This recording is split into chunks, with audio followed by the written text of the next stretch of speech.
할렐루야. 우리가 지난주에는 염려하지 말라는 말씀으로 은혜를 나누었습니다. 베드로전서 5장 7절에 너희 염려를 다 주께 맡기라. 이는 그가 너희를 돌보심이라 라고 말씀하셨습니다. 염려란 무엇입니까? 염려는 우리를 돌보시는 그리스도를 불신하는 것이고, 내가 나의 삶을 돌보겠다고 하는 영적 교만입니다. 그렇다면 우리는 이 염려를 어떻게 치유받을 수가 있을까요? 우리를 돌보시는 하나님을 신뢰하는 것이고, 무엇보다 기도해야 돼요. 빌립보서 4장 6절과 7절에 바울이 이 지각이라고 하는 단어를 사용했는데요. 우리 첫 번째 화면 띄워주세요. 이 지각이라고 하는 것은 생각한다는 뜻입니다. 옛날에 어떤 철학자는 나는 생각한다, 고로 나는 존재한다 라고 말했지만, 기도 없이, 그리스도 없이 생각하게 되면 그 사람은 반드시 근심과 염려에 빠지게 됩니다. 근심과 염려에서 벗어날 수 있는 길은 기도하는 거예요. 그리스도를 구하는 것입니다.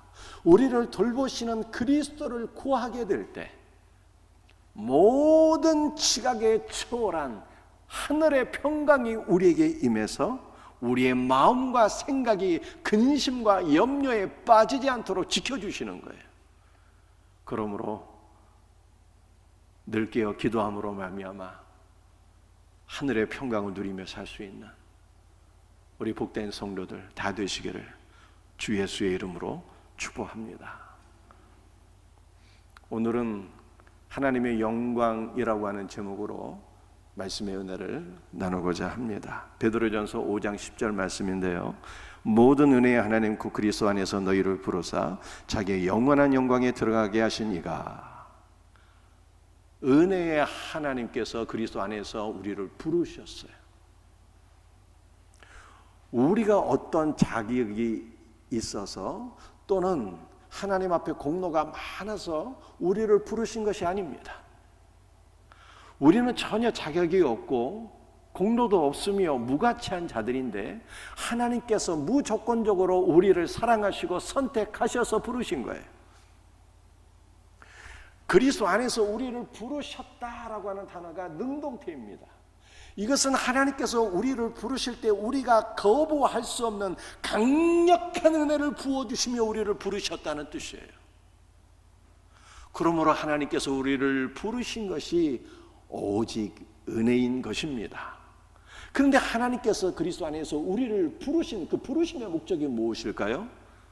자기의 영원한 영광에 들어가게 하사, 이렇게 말씀하고 있어요. 하나님의 영원한 영광에 들어가도록 하기 위해서 우리를 부르셨대요. 여러분들, 이 세상적인 관점에서 영광이라고 하는 것은 무엇입니까? 영광은 많은 사람들에게 존경을 받고 박수 갈채를 얻으며 높은 지위에 오르는 것, 이 영광이잖아요. 그렇지 않습니까?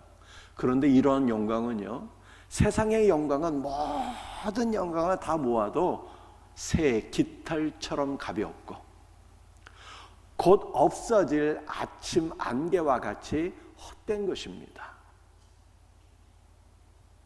성경에서 영광이라고 하는 단어는 무겁다라고 하는 뜻으로 되어 있어요. 하나님의 영광은 무거운 것이고 실제적인 것이고 영원한 것입니다. 그런데 하나님의 영광이 무겁다, 실제적이다, 영원하다 하면 잘 와닿지 않잖아요.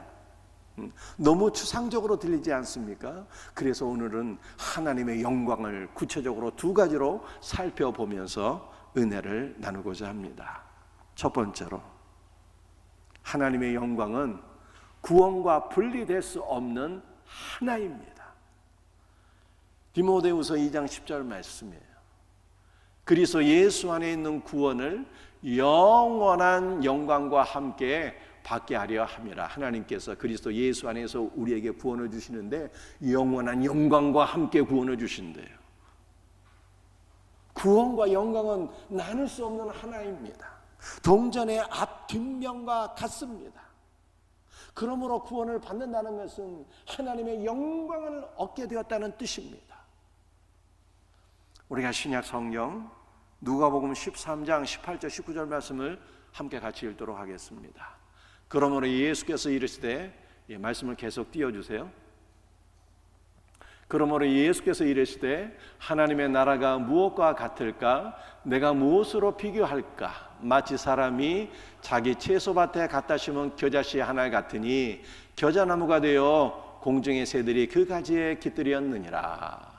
여러분들 이스라엘에 가보게 되면 가장 흔한 들풀이 겨자나무입니다. 여러분들 우리가 겨자씨를 우리가 보게 되잖아요. 이 손가락 위에 겨자씨가 놓여져 있는데요. 이 겨자씨는 사람의 숨, 콧김으로도 날아갈 정도로 아주 작은, 가장 작은 씨앗입니다. 그런데 이 가장 작은 겨자 씨앗이 심겨지게 되면 자라서 나무가 돼요.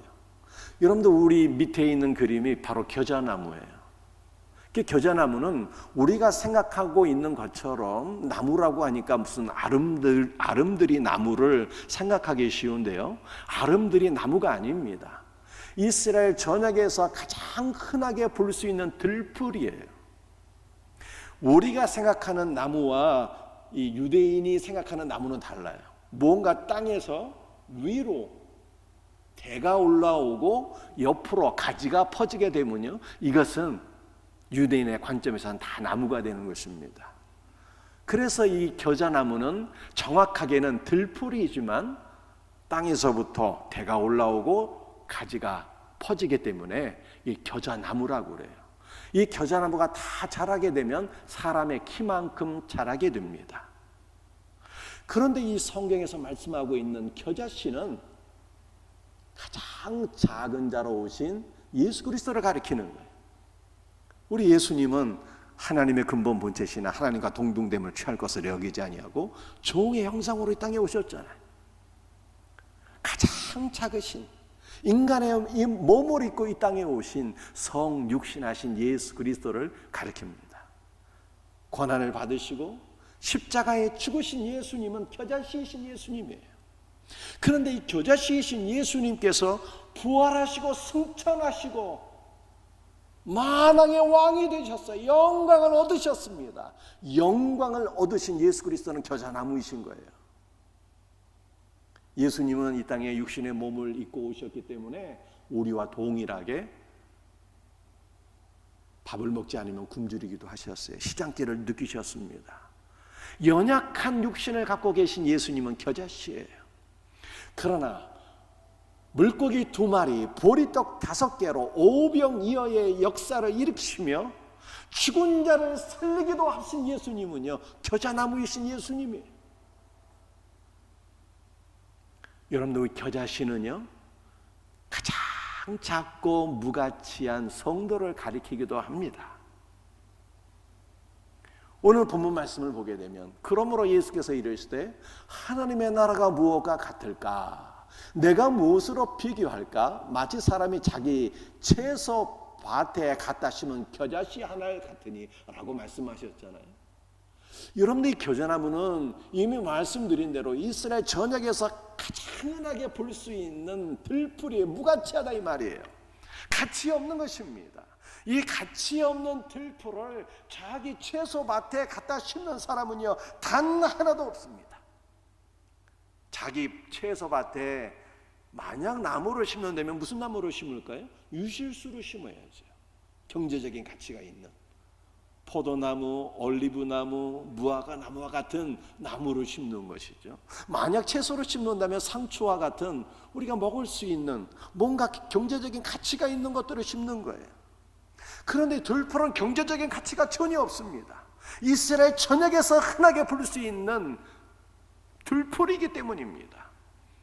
만약 이 들풀을 자기 채소밭에 갖다 심는 사람이 있으면 이 정신이 약간 좀 이상한 사람인 것이죠. 그런데 우리 하나님은 어떤 분이십니까? 아무 가치도 없는 들풀, 바로 우리와 같은 겨자씨인 인생을 채소밭은 하나님의 나라를 가리키는 거예요. 하나님의 나라에 옮겨 심어 놓으셨다 이 말이에요. 그러니까 겨자씨와 같은 무가치한 인생이 하나님의 나라에 심겨진 것이 은혜인 것이죠. 무가치한 자들이 하나님의 나라에 심겨져서 예수 그리스도의 부활의 생명과 부활의 영광을 누리게 되었습니다. 이것이 바로 성도의 영광이라는 거예요. 하나님 나라에 들어가는 구원과 영광은 분리될 수 없는 것입니다. 구원을 받은 것은 가장 큰 영광을 얻은 것입니다. 우리는 무가치한 자들이지만 하나님 나라에 심겨졌어요. 은혜로 심겨졌습니다. 그리스도의 부활의 생명과 영광을 누리는 가장 영광스러운 존재가 되었어요. 우리 겨자나무가 된 것입니다. 그런데 이 놀라운 주님의 은혜는 고난이라고 하는 것을 통해서 주님의 은혜가 우리에게 임한다라고 하는 것을 성경에 말씀하고 있는 거예요. 우리 예수님께서 마태복음 17장 말씀을 보시게 되면 제자들에게 너희 믿음이 겨자씨처럼 작다라고 말씀하셨어요. 그런데 제자들의 믿음이 겨자씨처럼 작다라고 했을 때 그 작다라고 하는 단어가 올리고스라고 하는 단어예요. 그런데 이 작다라고 하는 뜻의 올리고스라고 하는 단어가 오늘 본문 베드로전서 5장 10절에 사용되었습니다. 베드로전서 5장 10절 말씀을 다시 한번 보겠어요. 모든 은혜의 하나님 곧 그리스도 안에서 너희를 부르사 자기의 영원한 영광에 들어가게 하시니가 잠깐 고난을 당한 너희를, 잠깐 고난을 당했다잖아요. 그 잠깐이라고 하는 단어가 바로 작다라고 하는 뜻의 올리고스라고 하는 단어예요. 이 말씀은 겨자씨와 같이 작고 무가치한 자들이 하나님의 나라에 심겨지고 그리스도의 영광을 얻기 위해서는 잠시 작은 고난을 받는 것이 반드시 필요한 일이다라고 하는 뜻입니다.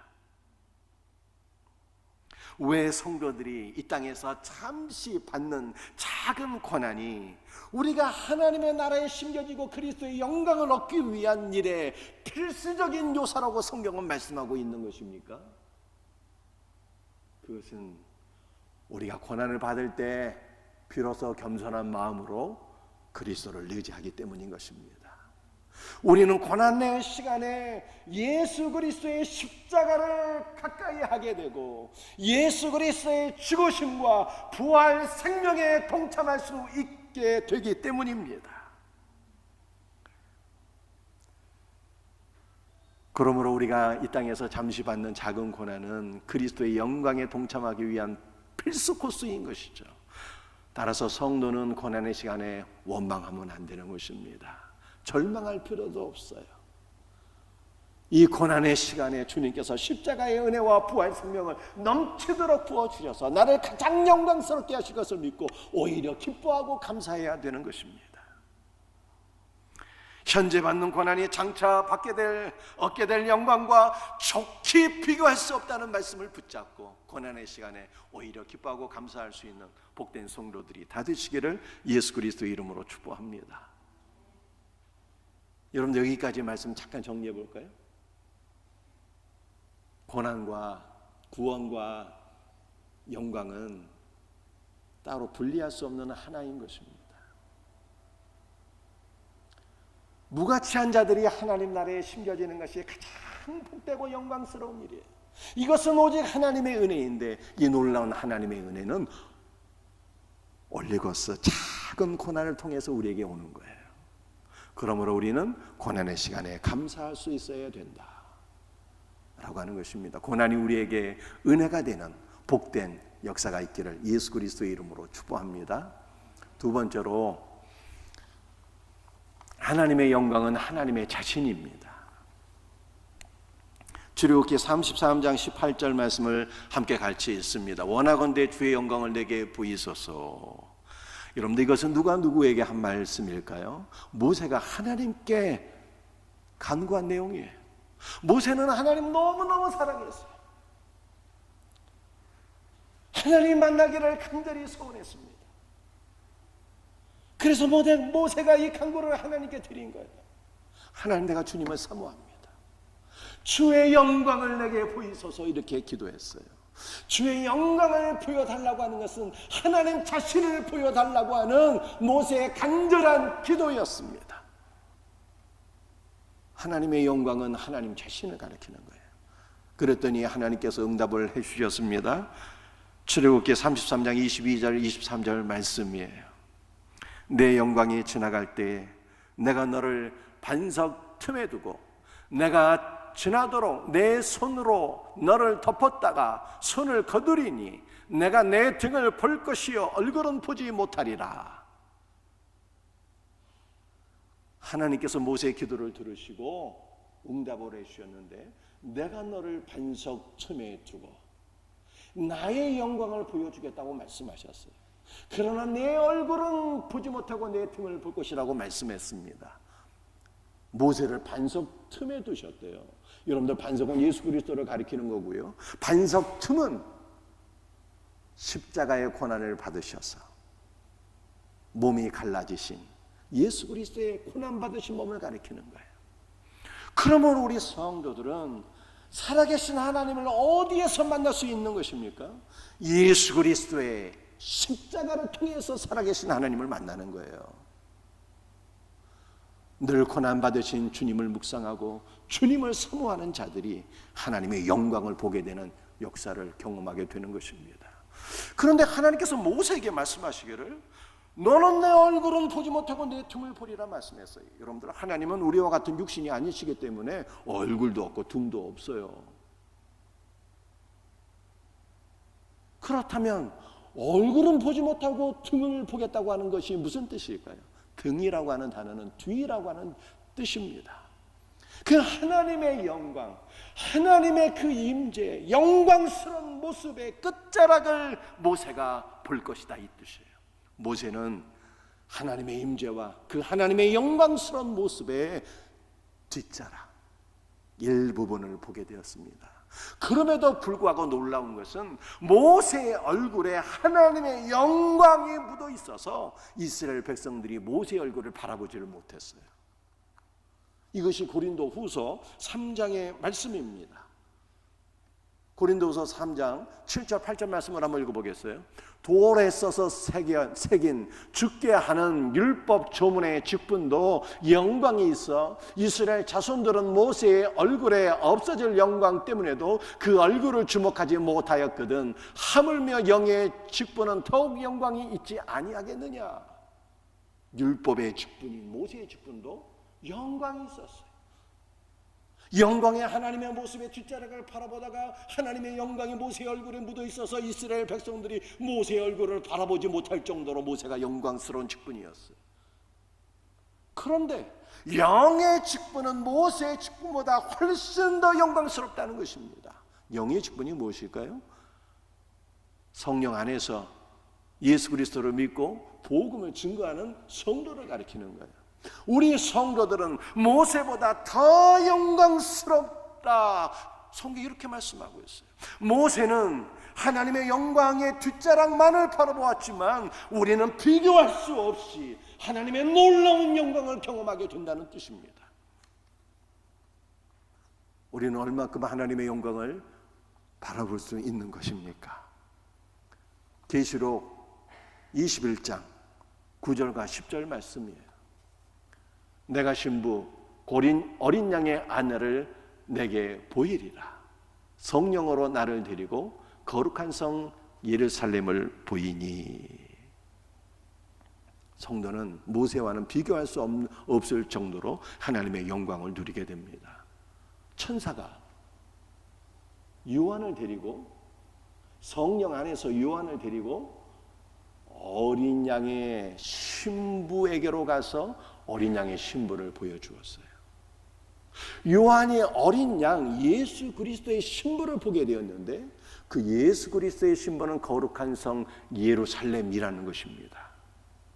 거룩한 성 예루살렘은 천상의 교회, 즉 구원받은 성도를 가리키는 것입니다. 여러분들, 성도는 얼마나 영광스러운 직분입니까? 모세는 하나님의 영광의 뒷모습만을 보았지만 성도는 그리스도의 신부가 되어서 그리스도와 연합하여 그리스도와 한 몸이 되는 영광을 누리게 되는 것입니다. 성도의 가장 큰 영광은 그리스도의 신부로서 그리스도 예수와 연합되는 것이 성도의 가장 큰 영광인 것을 믿으시길 바랍니다. 그러므로 성도는 그리스도 예수와 연합되어 한 몸을 이루는 것이 우리의 기도의 제목이 되어야 되고 우리의 찬송의 노래가 되어야 하며 우리의 소망이요 우리의 가장 큰 기쁨이 되어야 할 것을 믿으시기를 바랍니다.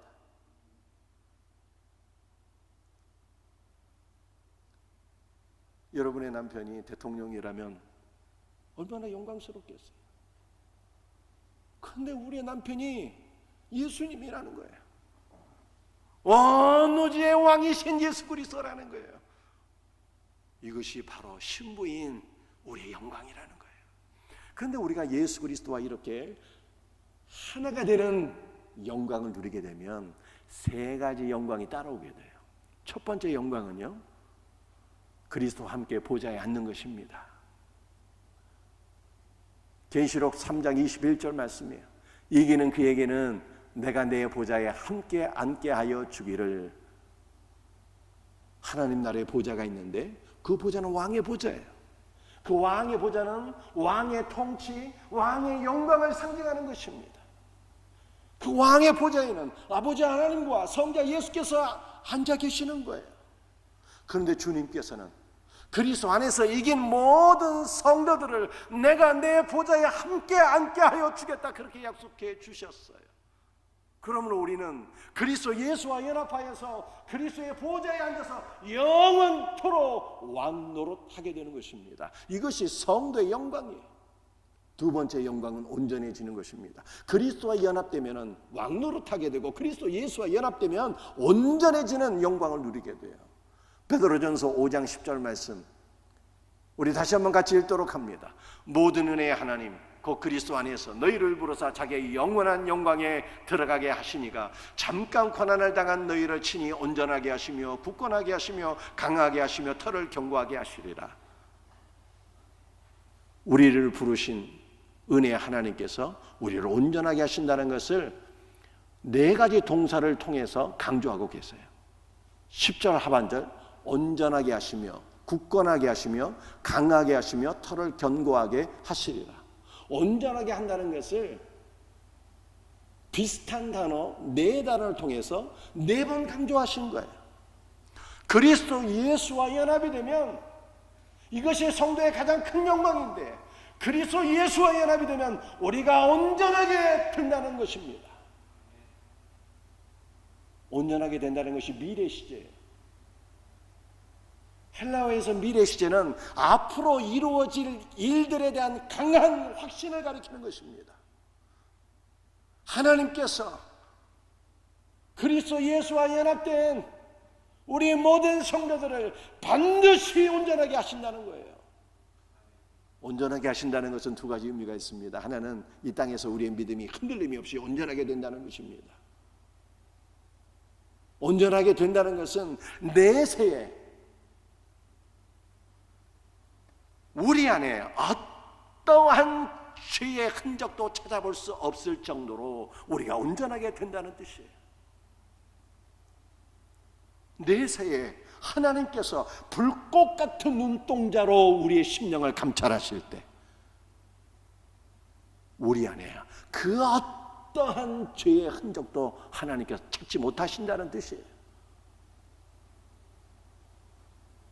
우리의 영은 예수 그리스도로 충만해지고요, 우리의 인격은 예수 그리스도의 인격이 되고요, 우리의 성격조차도 그리스도의 온전한 성품으로 변화될 것을 믿으시기를 바랍니다. 이것이 성도의 영광이에요. 그리스도 예수와 연합되면 온전하신 예수님처럼 되는 거예요. 그리스도 예수와 연합되면 세 번째, 영광의 몸을 입게 돼요.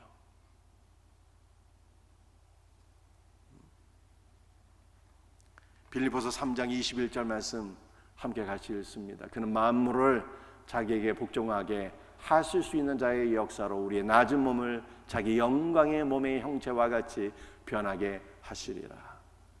예수님께서 재림하시면 죽은 자의 몸이 다 부활하게 됩니다.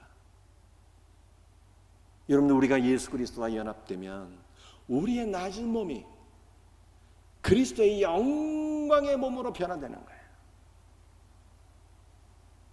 천국에서는 우리의 모든 연약한 것들이 다 회복이 돼요. 앞을 보지 못하는 시각장애인은 뚜렷한 시각을 얻게 됩니다. 듣지 못하는 자도 천국에서는 생명의 말씀을 듣게 되는 거예요. 걷지 못하는 자도 뛰어다니게 되는 거예요. 우리의 모든 연약함이 치유되고 회복되는 역사가 일어나게 됩니다. 내세 하나님의 나라에서는 우리의 몸은 더 이상 질병에 시달리지 않고 더 이상 죽음을 경험하지 않는 불멸의 몸이 되는 것입니다. 한 걸음 더 나아가서 우리의 몸은요, 시간과 공간을 초월하는 영광스럽고 신비한 몸이 되는 거예요. 이것이 바로 성도의 영광입니다. 여러분들, 이 땅에서 우리의 몸은 쉽게 질병에 노출되고 질병 가운데 고통을 당하다가 죽을 수밖에 없는 연약한 몸이지만 내세 우리의 몸은 영광의 몸이래요. 이것이 우리의 기쁨이요, 이것이 우리의 소망인 것이죠. 말씀을 마치도록 하겠습니다. 사랑하는 성도들이, 하나님의 영광은 구원과 분리될 수 없는 거예요. 무가치한 자들이 하나님 나라에 심겨진 것이 가장 큰 영광입니다. 그런데 이 놀라운 주의 은혜는 고난을 통해서 임하게 돼요. 고난을 통해서. 올리고스, 겨자씨처럼 무가치한 자들이 하나님 나라에 심겨지는 것은 고난을 통해서 그 은혜가 오는 거예요. 그러므로 우리 성도는 고난의 시간에 좌절하지 말고 감사함으로 그 고난을 통과해야 되는 것입니다. 하나님의 영광은 하나님 자신이에요. 예수 그리스도와 하나로 연합되는 것이 성도의 가장 큰 영광이에요. 우리는 이 영광을 지금부터 구하며 지금부터 누리는 것입니다.